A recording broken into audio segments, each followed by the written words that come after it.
Okay. Welcome to the She's in Progress podcast. This is episode 3, but really episode 1. So, our pilot episode that we did, I was going to share it with you guys, but it's tied up in legal at the moment. So, we're not allowed to share it. However, we are going to refilm something amazing for you guys for this episode. So that's really so when you watch Lena's episode, episode 2, it really is episode 1, but you'll see that, the graphic will talk throughout Lena's episode that it says episode 2. So it's a little bit confusing for audiences, It will be but a little confusing, but you guys will get it. You're going to watch both exactly. regardless. So, Exactly. okay, so today has we have a really fun day today because we did this amazing contest, small business contest, where we were giving away $1,000 grant to a small business owner, which is the start of something really big, I think, for us. Like we're gonna do this all the time. We want to. I'll leave it for another time, but just know that this is the start of something really big for us and this podcast. But today, we're going to be reading some of the entries that we had because the contest is over and we had some incredible entries. There was over I think 30 entries, but I So wanted far. to read to you guys the top 2 because the entry honestly entries are hard to do when we require a lot. Like you had to submit a video, submit an email. So I understand it was a lot, but I wanted to get to know you guys, so we had to ask for a little bit of background. So let's read some of the entries. Yeah, so the first one came from Hannah. Hannah from the business The locally here in modern Vegas called rentals. the Modern Rentals. So if you want to, Awesome. she wrote you this email here. So if you want to read it. Okay, let's read it. Hi, Alexandra. First off, thank you for offering this grant opportunity. I've been following your journey for a while now, and I truly admire the way you've balanced being a mom, entrepreneur, and building businesses that have such an impact. Thank you. It's inspiring to see another mom doing it and reminds me why I keep pushing forward even on the hardest days. That's honestly why I post so much. So thank you. That means a lot to me. I wanted to share my story with you. I'm a wife, a mom, and the owner of 2 small businesses here in Vegas. The Modern Rentals, where I create balloon garlands, backdrops, and event decor, and my brow and lash business. Oh, so she does a lot. Um, so let's see. I started both my businesses out of passion, but also out of necessity. I wanted to create something of my own, something that gave me flexibility as a mom, which is super important. I agree. While also helping support my family. It hasn't been easy, and right now it's harder than ever. My husband recently lost his job and has shaken our household more than I can explain. Every dollar counts. Honestly, I feel like a lot of people in Las Vegas are struggling right now, small businesses. I saw an article that, that small businesses here in Las Vegas are really struggling because of the tourism here in Vegas is down so much. Um, so while I know in my heart my businesses have so much potential, getting them seen in front of the right people is where I'm struggling. And honestly, that's like the biggest struggle all the time. Marketing takes money, and to be honest, it's money I don't have right now. I try to do everything for free, posting on Instagram, word of mouth, community groups. That's great. That's more than a lot of people do. That's awesome. I know that if I could just get more visibility, more people would fall in love with what I offer. I've seen the joy on kids' faces at parties with my balloon installs, and I've seen the confidence on women's faces when they leave my lash chair, and that keeps me going. This grant would mean the world. Wait, is that right? Okay, this grant would mean the world. Would mean more than Okay, just money. sorry, why did I say world? This grant would mean more than just money to me. It would mean breathing room. It would mean the ability to invest in real marketing, to get my name out there, to grow what I've worked so hard to build. It would mean being able to continue supporting my family during a time that feels so uncertain. I know there are so many deserving businesses out there, but I wanted to share my truth with you. That's so nice. I love this. Okay. Thank you for reading my story, and thank you for the way you give back to small businesses like mine. With gratitude, Hannah from the Modern Rentals. Or let's read her Instagram. It's at the Modern Rentals, you Yeah, guys. nice. Okay. So let's talk. Let's And she show submitted a Hannah's. story, a video. Let's watch it. Let's show. All right. Okay, ready? One. Let's put up the volume. Hi, Alexandra. My name is Hannah. I'm a wife, a mom, and the owner of 2 small businesses here in Las Vegas: the Modern Rentals, where I create balloon garlands and event decor, and a brow and lash business where I specialize in brow lamination, waxing, and lash lifts. I started these businesses to have something flexible as a mom while helping support my family. Recently, my husband was let go from his job, and it's been really tough for us. Every dollar matters right now, and while I pour my heart into my work, the hardest part is the visibility and being seen. Marketing costs money, and I just don't have it. So I've been relying on Instagram and word of mouth to grow. This grant would give me the chance to finally invest in visibility, to get my work in front of more people, and to keep supporting my family during these rough times. Thank you so much for considering me and giving small business owners like me this very, very amazing opportunity. I also want to say that even though I know the market is oversaturated, I still believe that I have a place and I love doing what I do. I just want to be, you know, seen in front of some more people and give me that opportunity to really blossom into the business owner I know I can be. And again, thank you so much for this amazing opportunity and for doing this for small business owners. It's so good. Cute, right? I love it. Yeah. Honestly, I love what she said because about oversaturation, because every single industry is oversaturated, but it doesn't matter. Like, there's always room. Like, I know somebody who does this and she does a great job, but she's always booked, you know? So it's like once you get to that level where you do have, then it's perfect timing for someone else to come in because, now she can start referring all of the people she can't take to you. So the second you start getting seen, like, to me, that it's so important, So I'm super happy. I was the first finalist for the grant. The second finalist is another small business owner here in Vegas. They're both in Vegas, right? They're Which both is in so cool. Vegas, Yeah. but for that one for Hannah, like that business where she was kind of saying, she just wants to see, she just wants to get her business seen, by more people. Do you have any like recommendations for like what you think that she can do as a I mom, mean, like trying to balance her mom life? yeah, it's the easiest thing to do is start doing collaborations with influencers. So like I would offer like, "Hey, can I do your next kid's birthday party?" Or "Can I host something for you?" Or, those collaborations because the influencer who's on the other side, they're always looking for this kind of stuff. Like, I mean, I always collaborate and I like love to support small businesses, but I love to, I wouldn't ever charge a small business like this, like ever. But and I know a lot of influencers wouldn't because they don't have the budget to pay an influencer. However, most influencers would do this in exchange for the product. Would Like, you recommend that this like let's say a small business like her who's struggling, would you recommend that she does trade for influence? Because even trade costs money. yeah, So would you recommend that some I small would. businesses do that you recommend that she does trade? I would do trade. I would like take a couple. I would like be selective, obviously, on which influencers that you use. Make sure that they have a strong Vegas following because it doesn't matter how many followers that person has. Because your business is focused in Vegas, so you want to make sure those influencers have an impact here in Las Vegas. Yeah. So that's more important. This could be a micro influencer that has a strong, Vegas following. So those are the people you really want to go through and select. And then I would absolutely offer them trade, like a free collaboration. Like I would do your kid's birthday party or anything you want, even a local business that has a strong following, to do a trade. For Like, small businesses that don't maybe have the social background that you do,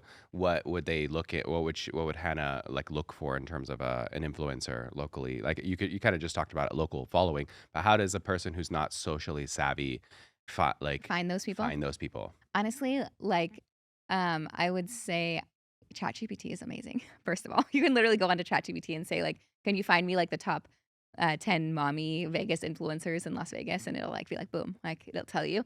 But also, if you like Google, there's articles being written about people who are here in Vegas. And then also like the bigger influencers that are here in Las Vegas, I feel like, you could reach out to them easily and then, like, they would have lots of recommendations. So because the foodie and, like, the lifestyle and all the influences here in Las Vegas, actually, it's a very small community. So, like, I know, like, a ton of influencers that would be happy to do this, and I could connect her with them. So, Perfect. I think I honestly, if you just get a couple and then it just starts rolling, it's a word of mouth thing. This kind of business is definitely, I feel like, word of mouth and a lot of good social media footage, because people would love to see those before and after type videos.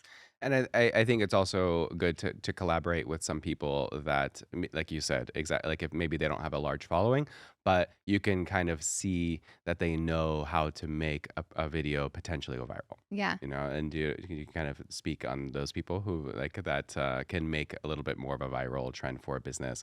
And then there was also a little bit of a trend out right now where businesses are collaborating with the other small businesses that have completely nothing to do with each other. So Yeah. it's like a Jiffy Lube and a coffee shop doing like an auto mechanic and a coffee shop doing collaborations that if you do get a coffee here, get a discount on your Yeah. oil change and stuff I like that. saw a video Yeah. talking about that, and it was, like, related to Taylor Swift, Mm, right? exactly. And Taylor Swift and how NFL. she's marrying NFL, and that's, like, they're 2 completely different markets, but they're, exposing each other to 2 different audiences. So, for somebody like this, like, it's so cool to yeah, maybe she hosts an event at a coffee shop, like, and it's, like, random, but it could be a fun event, and you meet a ton of people, and then you get exposure to all those the people that are customers at that coffee shop. So I love that idea. I think people need I think people are starting to get more creative with marketing. Even all the collaborations I see, um, like that company like Rode or Rare Beauty and like Tarte, like all those like huge makeup companies and Bays, they're so creative. Like the luggage company just did a collaboration with Gap. So it's so cool to me. Like marketing is so fun to learn and see that trends evolve and see what they do. So I actually won the Digital Innovator Award this year for National Restaurant News, which was such an honor. It was like out of all the people on social media, I was like one winner, and it was me because of what I do on social media. And I thought that was really amazing. And I just started to kind of think about it, and I was like, I didn't really think I was doing anything innovative, but honestly, as a small business owner, I guess I was because they were saying no small business owner ever really wants to be the face of the business. They want to run the business. So the fact that not only are you like going in and, helping run the business, you are also, sharing your life, right? Like you're connecting with people, you're creating community, you're sharing your kids, you're sharing your dad, like so many different things about my life. So people now know like she's not just a small business owner, like she's a mom. She is actually a funny mom that does crazy things for her kids. Like she actually takes care of her dad, and her dad had a stroke. Like people know everything. And it's so to me, I didn't realize how much that made an impact on people. And it creates a connection so strong that it doesn't matter what business I own. I could own any business and they'll be like, I'm supporting that one, that girl. So to me, that's like what the restaurant industry was, or the award was talking about, is that I figured out how to create community and how to turn that community into supporting a business, right? Totally. So that was really cool.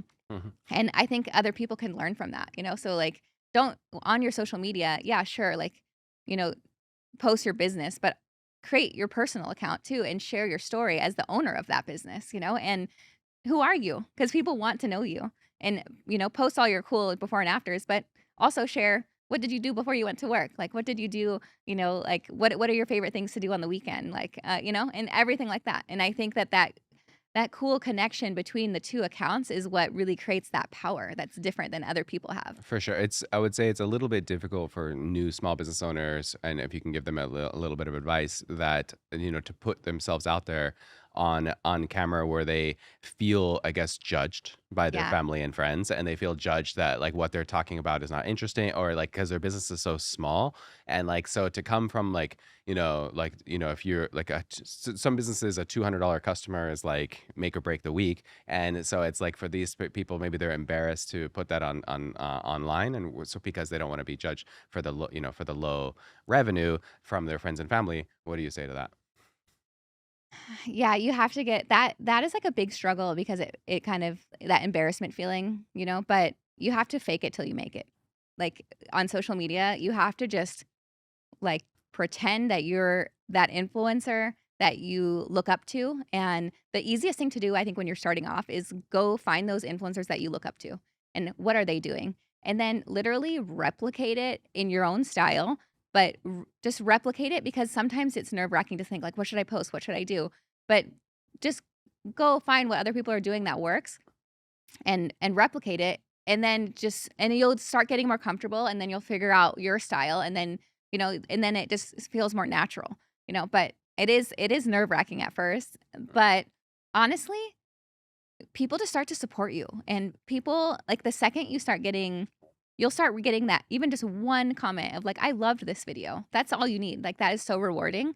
Or one person that says like, that this video, helped me today. And 200 likes. Okay, that's great. Do you know how many people 200 people are? Like, that's awesome. Like, so I think you just got to start somewhere because the time is going by anyways. So it's like, do you really want to be like in a year be like, oh, I could have started last year, and I would have been way more like further along. But now, like if you just keep getting held back by fear, like you're never gonna get anywhere. 100%. And so the next email submission is from Chef Naya. I Okay, hope I'm pronouncing that correctly. Nayyi. Nai, Chef Nai, Nayyi or Naya. Nai. So this is her email here, if you want to read it. Okay, dear She's in Progress team, my name is Nai B.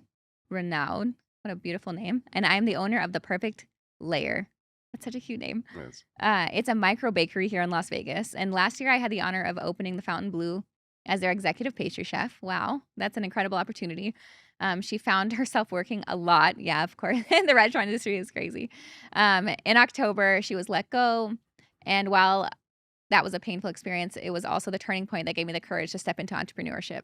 Sometimes that's all it takes. Like I always tell people, like when one door closes, a better one usually opens. And I think that it makes sense, honestly. Like it's for me, it's like the push that you need sometimes.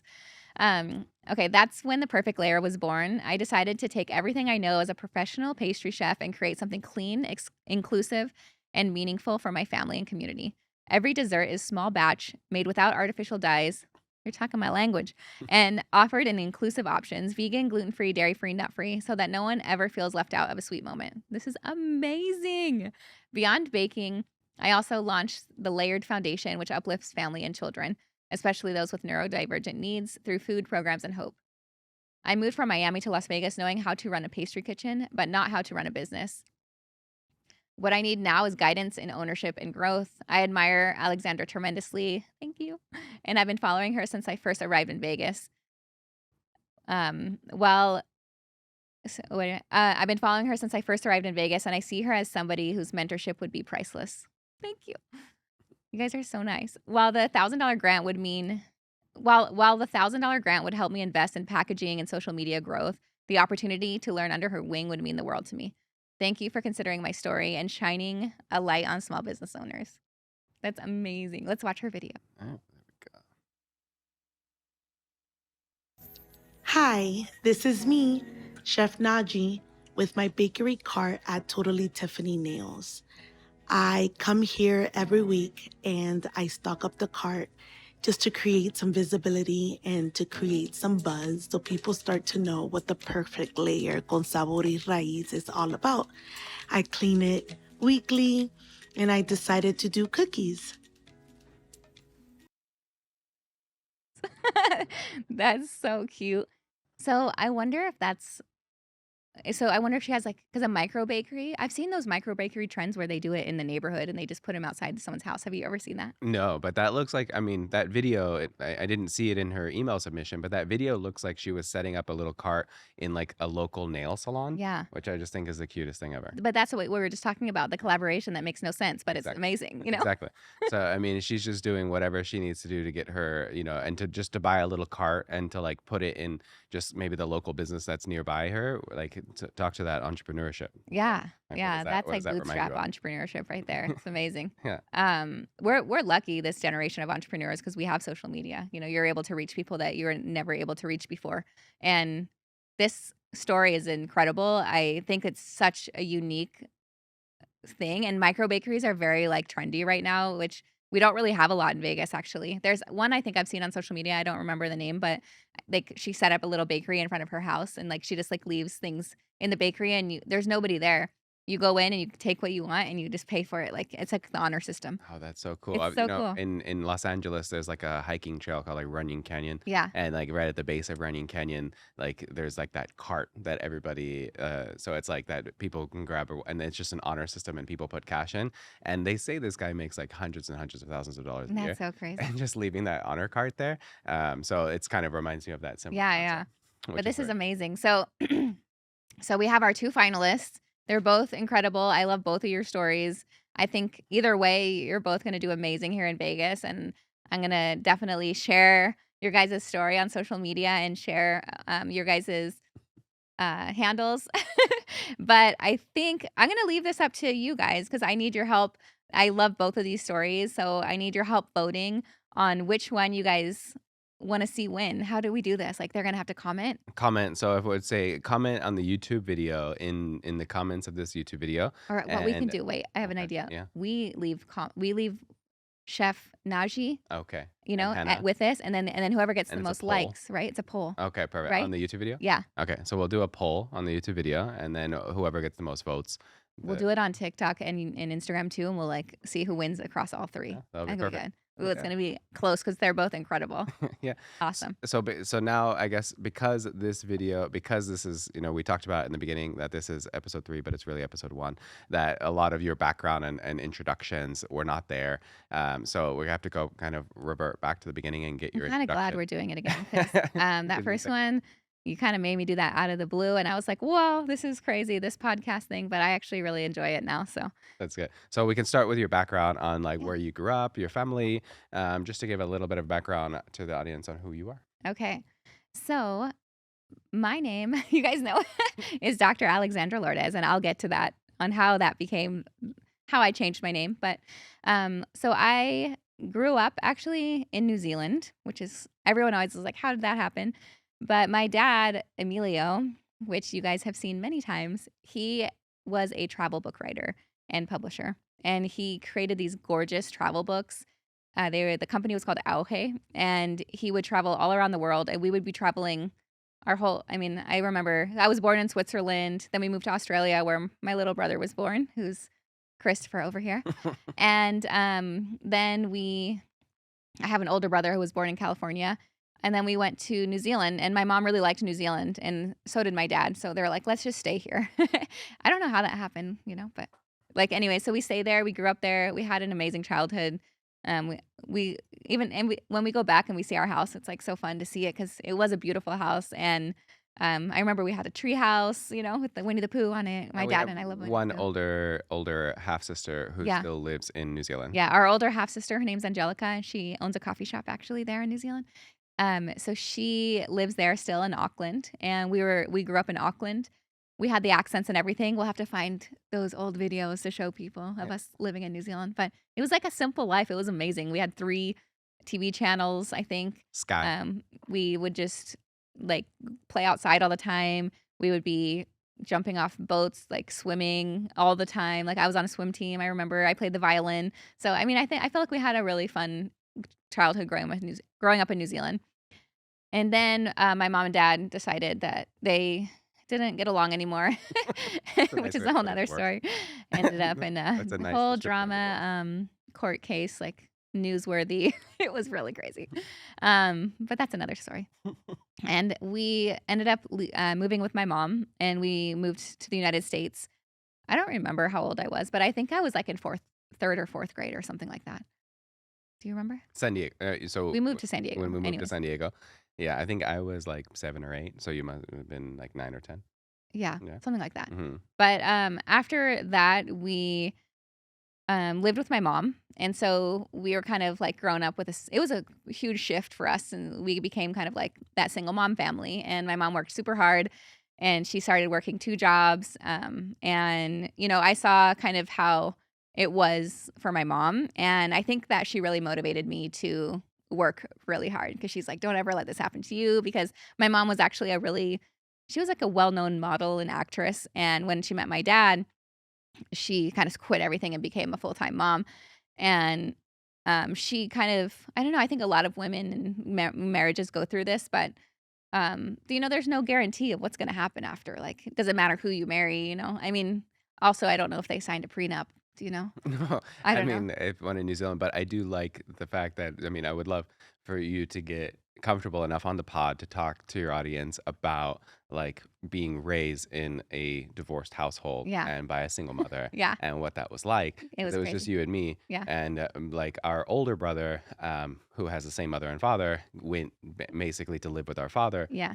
Grew up with our father, while Alexia and I grew up with our mother, and so it is. So we have a little bit of a stronger connection, Yeah. and or not strong, but I mean everybody's close. Yeah. But it's but like, so for you to be able to talk about that, I would love for you to get Yeah. like Not today, though. how that evolved you I need a into few the therapy sessions. into the mother that you are. I know how into Yeah, the yeah, mother. definitely. It definitely played a huge role, mostly on, I think, the fact that my mom, like, kind of instilled in me that don't depend on anybody and work hard for everything you have. And, like, you're basically no one is gonna be there for you.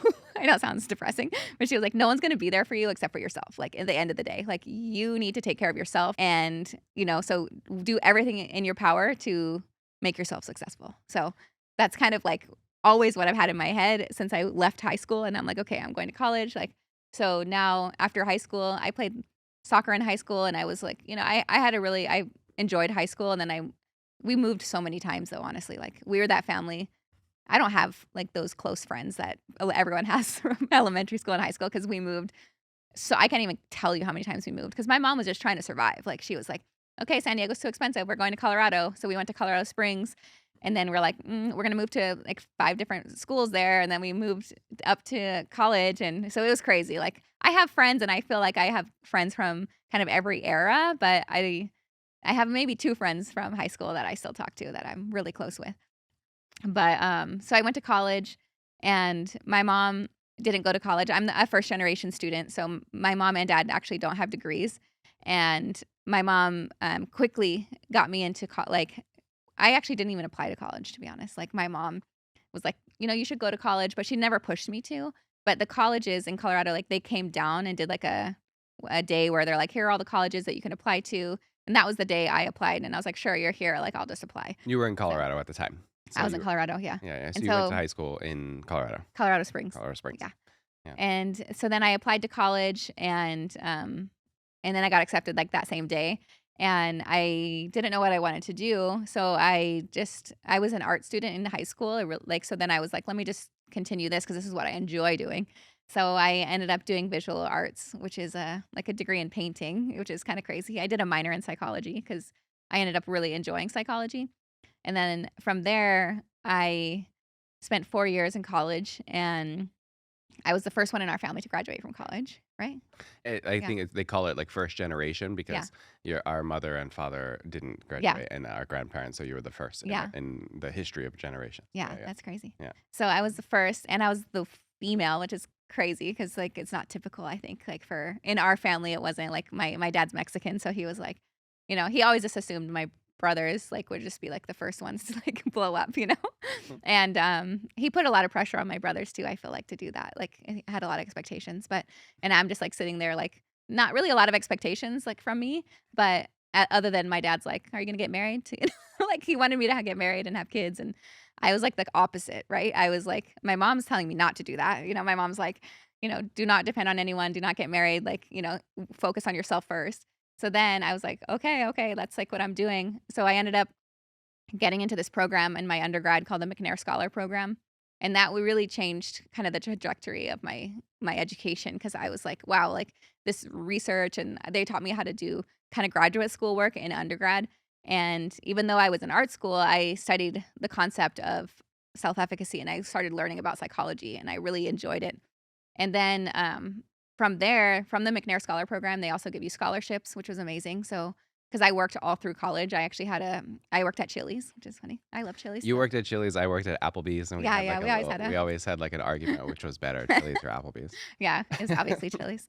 But, so Chili's was my favorite. Like, they were so nice and flexible with me. Like, there were so many weekends where, like, I can't come in this weekend because I have to study, and they were like, "No problem." So it was really fun. I had a really good college experience, and I went to Greeley, Northern Colorado, and it was a small college, which I honestly really enjoyed because I felt like I stood out, Like, I felt like if I went to a really hard school to get into, like an Ivy League school, maybe I would have just been, like, the bottom. Like, 'cause I was, like, I wasn't actually the best student, but I worked really hard. And so I had a good GPA. I was in the McNair Scholar Program, so I got into grad school. I moved to Las Vegas, Mhm. and I started a master's in health promotion, health education, and I really it was hard, honestly. It was, like, really hard. I sometimes felt like I didn't fit in, Is but that why you're so into, like, dietary things now? it opened my entire world, yeah, to health. Like, Because you're so into, like, I'm gluten. very into it, yeah, Yeah. because I studied and I taught. I actually was a professor during that time, and I was teaching consumer health, which Mm. is learning to read labels, basically, learning, and to not fall for, like, the advertising that's like, "Oh, look at this pretty box." Like, no, like, you always wanna turn it around and read the ingredients and see what's actually in that.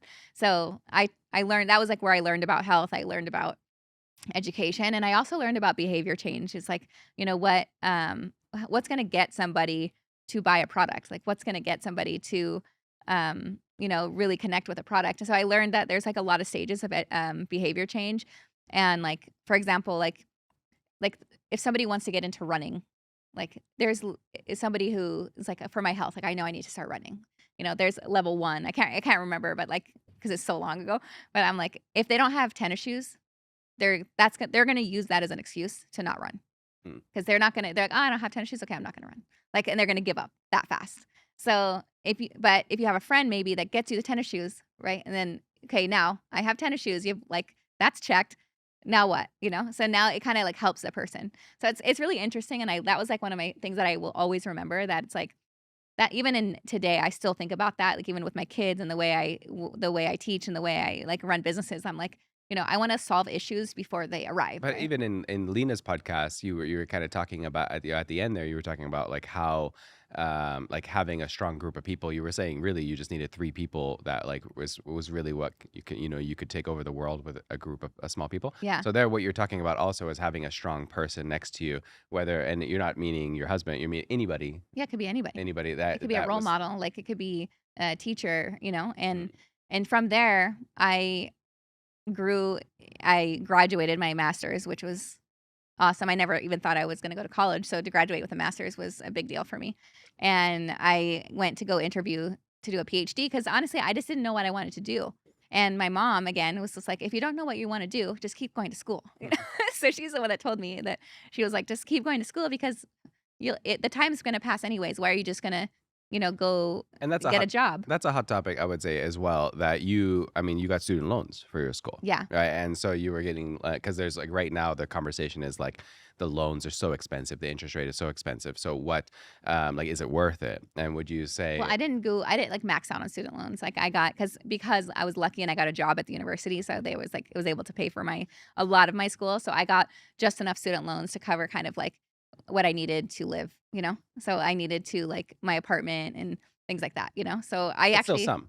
I probably in total, I had maybe 15 to 20,000 student loans for my entire to all the way up to my PhD. Mhm. So it wasn't, like, a crazy amount, but I definitely think it was worth it for sure. Okay. Yeah. And is that, like, something that you would wanna, give someone advice to? Because also, I would say your student loan, I guess, conversation was for, like, nutrition. You said you had an art bachelor's and Yeah. nutrition master's, self-efficacy, these, PhD. So it was like it wasn't like it wasn't like a traditional No. trajectory. It So wasn't it's like a like getting. guaranteed job either. Correct. No Yeah. guaranteed job either. Yeah. So, like, getting these loans about, for you were just investing in yourself. Yeah. You were just basically saying, I invest in myself. I know I'm going to be doing it. Is that something that you would do again? I would 100% do it again. Yeah. Mhm. Because everything that you do in your life is for a reason. And, like, that journey led me to where I'm at today. And so, and like, I've paid off those student loans. So it was definitely worth it. And what I learned and the people I've met and everything along the way is what you pay for. The education that you get isn't necessarily your degree. It's the education you get along the way. Does that make sense? Of Like, course. it's the way you speak. It's like the ability to speak in front of people. It's like the way you write. Like, it's not necessarily what you learn on a piece of paper. Total. I actually think that, I mean, I would put the value, because I also went to UNLV following you. And I think that, like, just completing a task, Yeah. just going to and saying, I'm going to go to university and I'm going to do 4 years and I'm going to complete it and I'm Show going to up on graduate and I'm time, going to show up on time. go to I'm going class to every feed myself nutritional food. yeah, I'm going to make myself, a peanut butter and jelly sandwich in the dorm rooms. And I'm going to like just learn how to be a human being that is on their an own. adult. Because like you said earlier, where mom told you like that nobody's there for you, like it's yourself and you have to be on your own. That is something that I feel like people really learn later in life, that there's no one there for you. Like Yeah. it is 100%. You have to be self. It's you Yeah. against you. So when you were there at university, you were alone. Yeah. You were doing PhD, like because I guess me and Sean, bachelor's degree only. We didn't go to master's PhD. So you were like, and everybody was like, oh, when's Alex gonna finish school? You had pressure from the family of like you're in school for all the way until you were almost 30. And like how did that you didn't deviate from your plot, you didn't deviate from your mission, and Mm-mm. you just continued forward.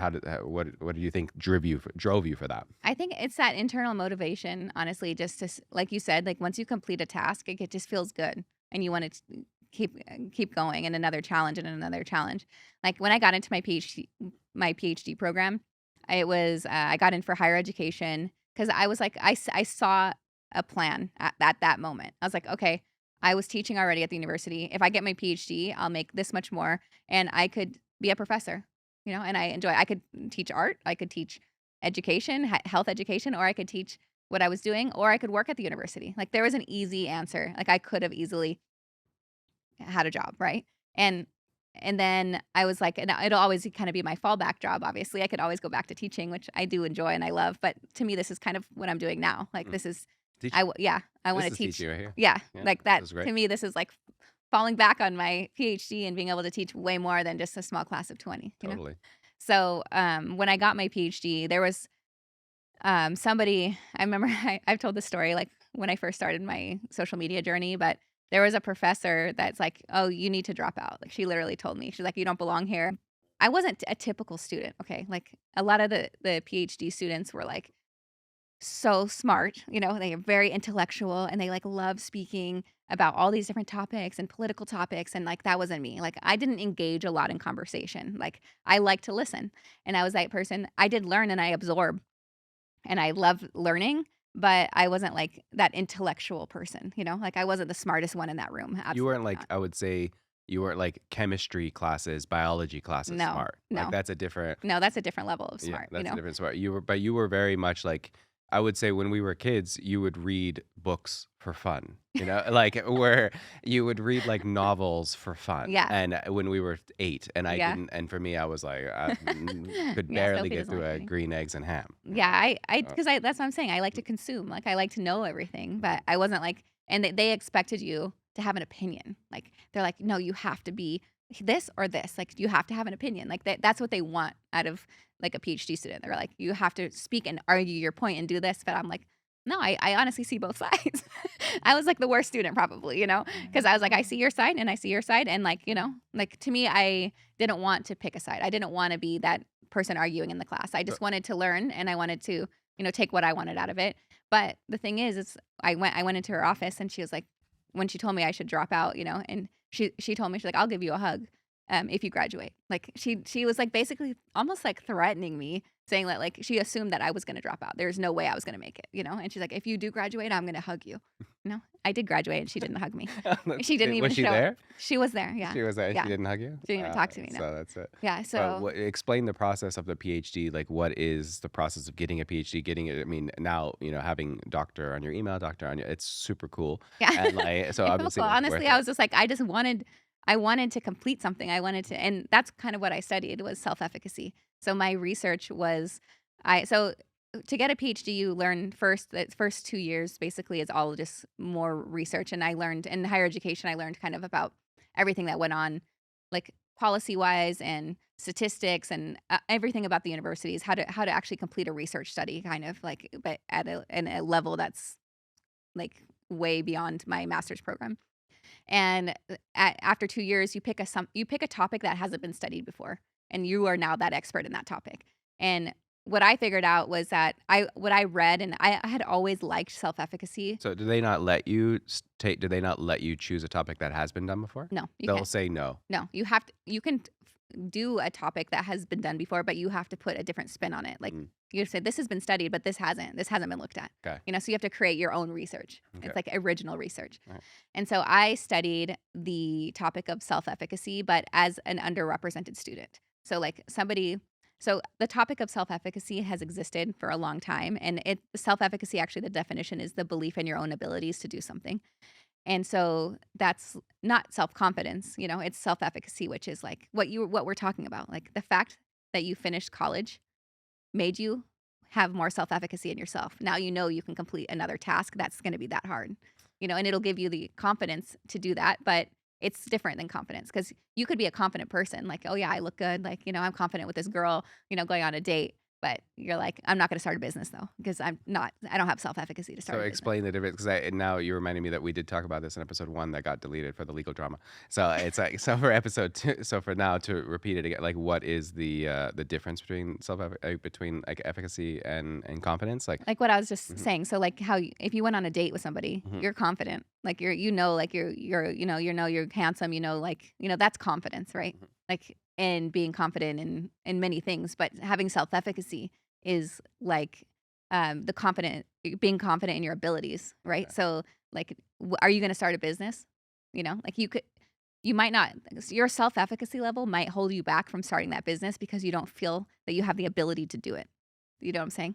Of course. So Yeah. yeah, I mean that's really really nice to put into thought, where it's like, so efficacy is like my ability, where so it could be applied towards multiple things. Multiple things. Like Yeah. even my daughter, like she was riding a bike and Mhm. she wanted to learn to ride her bike so badly. Mhm. And she kept falling and she was like so upset and she threw her helmet and she's like, I give up.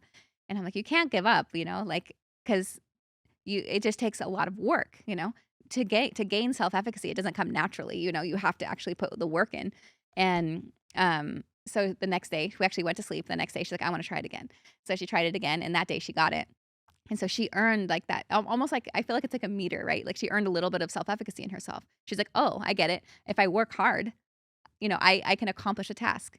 So she was able to give that based on mastery experience, which is one of the things that I learned that about self-efficacy. So, because my And research specifically, does that make sense? You yeah, understand? so Like, because then for you, I'm just trying to like relate it to what you do today. So what you do today is like that you're showing people how to run a business. You're showing people how to start a business. With the podcast, I mean, especially when you start interviewing small business owners, you'll be able to like show explain the journey, and even them explaining their journey to other people. So like this, you'll be able to really show, and like you think you'll be able to boost people's self-efficacy. 100%. Like that is Mhm. like what I love doing. I love doing it for my kids. I love doing it for my family because it's not just, so that's one part that I learned. So what I wanted to study was how to get self-efficacy because no one had studied that before. Mm. No one, everyone just thought self-efficacy was a concept that existed. No Mhm. one said, can I increase it? How can I grow self-efficacy? Like, or what were the factors that contributed to that person's self-efficacy, Mm. right? And specifically, your thesis was specifically on in university. So yeah, so I wanted to study because my PhD is in higher education. So I was like, there are students because all the research out there are students. There's a lot of research on why underrepresented students would drop out of school, like all the barriers to their success, and that's kind of the majority of the study. And like, why are these students dropping out? Mhm. Like, how do we fix that? Mhm. And that's what they looked at. But no one was studying the opposite. No one was studying all of the students that succeeded because it was a very small percentage of students who succeeded. But everyone was focused on the 90% of people who dropped out and like how can we fix that? Mm. No one was studying the small percentage of people who graduated successfully despite all those barriers, Mm. right? That's very interesting. Yeah. Because there's like a topic, I mean, a kind of a hot topic right now, where it's like LeBron James, the basketball player, he owns a school in Cleveland, and he provided everything to these people, like to these children going to the school. He provided like uniforms, he provided meals, That's he amazing. provided, and it's a public school. And so he was able to get his I Promise school into the public school system and provide everything, but still there, and I don't want to say this thing wrong, so I saw, but I believe I just read this article that said that still their test scores are very low, Mhm. even though they have everything provided to them. So it is like that environmental factor of Yeah, yeah. because Okay, so what I found, I have my PhD research. I found it. so let's talk about it. Because I think it's really interesting. We'll go into more depth. We'll do like a whole topic on this, but so what I found was I interviewed all those people. I found a lot of people who were in that percentage of people who graduated. And so like my topic, my title was my title was the successful underrepresented student. And I did a qualitative examination of the sources of self-efficacy that contributed to the success of first generation low income and minority students. So that was like my specific study. And what I found was that there was self-efficacy beliefs, they were made up of four things. Verbal persuasions, which is determined through verbal validations from significant others, okay? So someone random could be like, "Oh, you do that so good." It might not mean anything to you, but if I said that to you, it would mean a lot. Like, it would be, Mm. "Okay, I am good." Like, because someone The authority who said it. authority or somebody significant to you. Okay. So maybe those kids, like, I don't know, but like maybe their parent, somebody who's important to them, isn't saying that to them, right? Mhm. Isn't giving them that feedback that they need. Another thing is mastery experiences, which is determined from the individual's previous successes and failures. So that is like what you said. I went to college, right? And I finished it. So I feel confident that I could start maybe a business now because I could probably see it through, Mhm. because I saw 4 years of college through. So I Yeah. feel I have more self-efficacy. Same with Sophie. I accomplished, I figured out how to ride a bike, and it was just me putting in hard work. So now I'm going to go to gymnastics and I'm going to figure out how to do a back handspring. I just have to put in a lot of work. So it boosted her self-efficacy. Mhm. Vicarious experiences is determined from modeling, social appraisals. So that's like um, people watching and seeing something in me that maybe relates to them, and they're like, okay, if she can do it, I can do it. Mm. So like, there's a lot of different factors that contributes to someone's self-efficacy, and that are so important and that matter. My most viral video on YouTube in the past couple of weeks is I took Snickers and I changed out the Snickers and I replaced it with a date version of a Snickers and a healthy version. So I'm like replacing like popular candies and making them healthy. And it's so funny. Like, I Yeah, just think it's, because so you're applying your like master's knowledge into your business, yeah. and you're applying like your thesis knowledge and your self-efficacy into your social media Mhm. and to your social media presence. So Yeah. it's like, so even if you didn't go and get a degree on something that was, let's say, that directly you get a law degree, become a lawyer, like you could still utilize any degree that you get into something that you're doing. Would you recommend? Totally. Yeah, that's what we're talking about, Yeah. Like, that education isn't necessarily what you study. It's who you are. Mhm. It's who you become. And it's what you bring to the table Mhm. later on, and how you can help apply it to any job, Yeah, right? Anything that you're doing. exactly. Yeah, it's interesting. Any final thoughts on your thesis? I have so much more to tell you, but I mean, here's just an example of one of the interviewers. I put some quotes here, and it's so cute. It says, so this is from one of the students I interviewed. They had really high expectations of me. They wanted me to get my PhD a year before I was even done with my bachelor's. That means that they thought I was capable of that. So then I thought, I can do this. Someone thinks I can do this, even if I'm not sure that I can or if I even want to. That made me want to pursue my degree even more. So it's like, that's what I'm talking about. Like, you never know who's out there that needs that little boost, but one day I'm going to put this out there is I do want to write a children's book about all this stuff because I think it's so important, and I think that it would be so valuable for parents to learn, like, what are the things that you're supposed to say to boost like your kid's self-efficacy. So So write one day, in the comments if you want to hear more about self-efficacy, yes, and she will. And if you want to have that children's book released soon, write that in the comments too. So motivate her to do that. yeah. So that's, I mean, your education journey was long, Yeah. and would you like over the I course think I of graduated at 30. at 30? Yeah, with my PhD. So over the course of your whole education, is there like, because And I mean, you'll I talk met my about it, of husband course, a in the year future. before. A year before you graduated. Yeah, but And he was so there supporting you during your PhD. the last year, which was the hardest year of my life. Yeah. It was like, that was like, if I could do this, like, I know I could do anything. Like, that was my final, because the dissertation is 100. It was like, I think it was like 300 pages, like, I was writing, and it's all original research, studying, interviews. It was just like, Before ChatGPT. yeah, it was Right. before ChatGPT. But also, I'm a type B person. I'm not an organized person. I'm like, so I was like all over the place. I was trying to work out of coffee shops. I was trying to work off my little laptop. And so then when I met Michael, he's like the most type A person on the planet. And he was like, he actually took his office out of his house and he put a desk for me with 2 screens. He, like, set up these, like, you know how he is with those screens? He loves his screens, and he put up 2 screens. My laptop, he's like, "You plug it in here, you have your stuff here," and he literally set up an area so I could finish. So he is a huge contributor to why I finished my PhD because I it was a struggle towards that last year. And But and you were a struggling student, and you had nothing, and you had no money, and yeah, so I and I had just want to paint the I whole had picture. 5 cents to my You had name. Like, 5 cents I to your even have name. a journal, like, that I would write in, and because I, like, believe in that. Like, I think you should be writing your struggles and writing what you want, and I think it was important because now I go back on it and I'm like, "Wow," like, You do journal. You journal a lot. I don't journal a lot. I haven't in a long time, Okay. but I did back then because I wanted to say, like, these are the things I'm struggling with, and these are how I wanna fix them. So I would, like, just kind of put it in perspective for myself and, like, and then maybe hopefully it would manifest to help fix those things, and it did. So, like, honestly, I remember I have a page in my journal, I still have it. So, like, I have 5 cents to my name, but I'm like, but I know I'm working hard towards fixing that, you know? Yeah. And, yeah, it was crazy. But my PhD, like, after I wasn't like I was talking about, like, I definitely wasn't the smartest one in the PhD program, but I was one of the hardest working, Mhm. and that is still today. Like, I don't think I'm the smartest social media person, but I am hardworking. Like, I probably work I don't know, I don't wanna say that 'cause I but I So work harder than a lot of people. I'm up till midnight editing videos.